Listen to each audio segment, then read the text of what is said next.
जय मसीह की दोस्तों, प्रिय भाइयों बहनों, सबकी यह जानने की इच्छा होती है कि स्वर्ग में ईश्वर ने क्या क्या कर रखा है।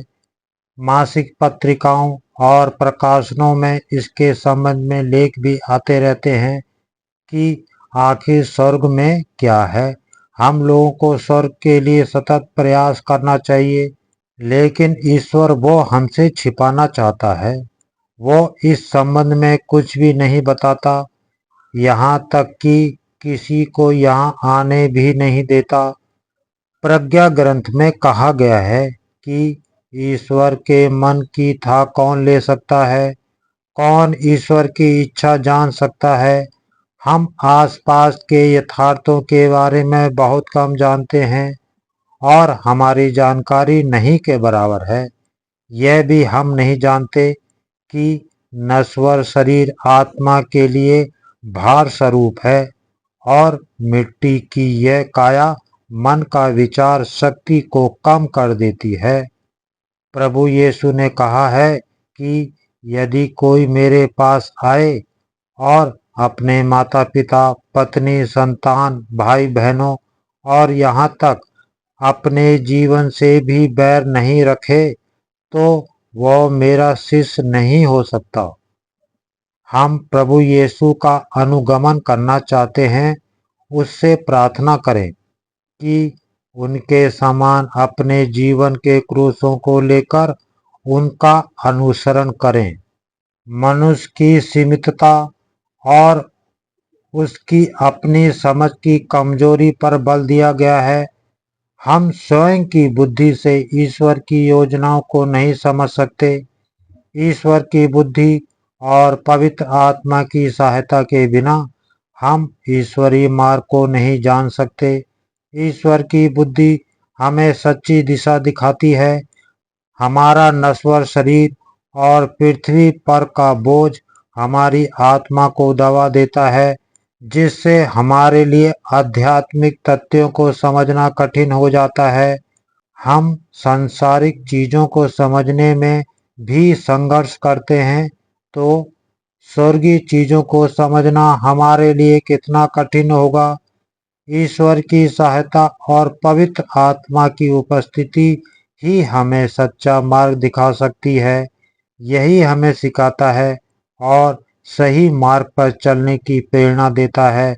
इसलिए हमारी अपनी समझ और बुद्धि सीमित है और ईश्वर का दिव्य ज्ञान और सहायता के बिना हम सच्चाई और सही मार्ग को नहीं जान सकते। ये पाठ हमें नम्रता, आस्था और ईश्वर पर निर्भरता की भावना से भरता है। संत पौलुस कहते हैं, जो अब वृद्ध और कैदी है, अपनी चिट्ठी में फिलेमोन से प्रेम पूर्ण अनुरोध करता है। वह ओनेसिमुस के प्रति अपने प्रेम और स्नेह को प्रकट करते हुए उसे अपना बेटा कहता है। इस संदर्भ में पौलुस का संदेश हमें सिखाता है कि प्रेम और दया का महत्व कितना बड़ा है। हमें यह भी याद दिलाता है कि मसीह जीवन में प्रेम और करुणा के बिना कोई वास्तविक परिवर्तन संभव नहीं है। ओनेसिमुस, जो कभी दास था, अब मसीह में नया व्यक्ति बन चुका है और इस परिवर्तन को स्वीकार करना और प्रेम पूर्वक व्यवहार करना हमारा मसीह जिम्मेदारी है। पौलुस का प्रेम दया का अनुरोध हमारे लिए एक प्रेरणा है कि हम भी अपने जीवन में दूसरों के प्रति प्रेम और करुणा का व्यवहार करें, चाहे उनकी पिछली गलतियां कितनी भी बड़ी क्यों ना हो। यह हमारे लिए एक उदाहरण है कि सच्ची मसीहता किस प्रकार प्रेम और क्षमा में निहित है। सुसमाचार में यीशु अपने अनुयायियों को सच्चे शिष्टताओं की कीमत समझाते हैं। वो कहते हैं कि यदि कोई उनके पास आता है और अपने परिवार से अधिक प्रेम करता है, तो वो उनका शिष्य नहीं हो सकता। यहाँ तक कि व्यक्ति को अपनी जान को भी कम महत्व देना चाहिए। इसके बाद यीशु दो दृष्टांत प्रस्तुत करते हैं। एक आदमी जो मीनार बनाने का विचार करता है और एक राजा जो युद्ध करने का विचार करता है। दोनों दृष्टांतों का उद्देश्य यह बताना है कि कोई भी बड़ा निर्णय लेने से पहले व्यक्ति को पूरी तरह से योजना बनानी चाहिए और उसकी लागत का आकलन करना चाहिए। यीशु इस बात पर जोर देते हैं कि जो कोई उनका शिष्य बनना चाहता है उसे पहले ये गणना करनी चाहिए कि वो इस निर्णय की कीमत चुका सकता है या नहीं। शिष्य बनने के लिए किसी भी प्रकार का त्याग आवश्यक है।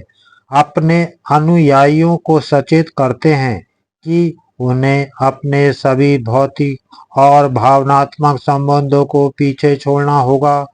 जब हम यीशु के शिष्यत्व के बारे में सोचते हैं तो यह समझना महत्वपूर्ण है कि यह केवल एक धार्मिक निर्णय नहीं है बल्कि जीवन की दिशा बदलने वाला कदम है।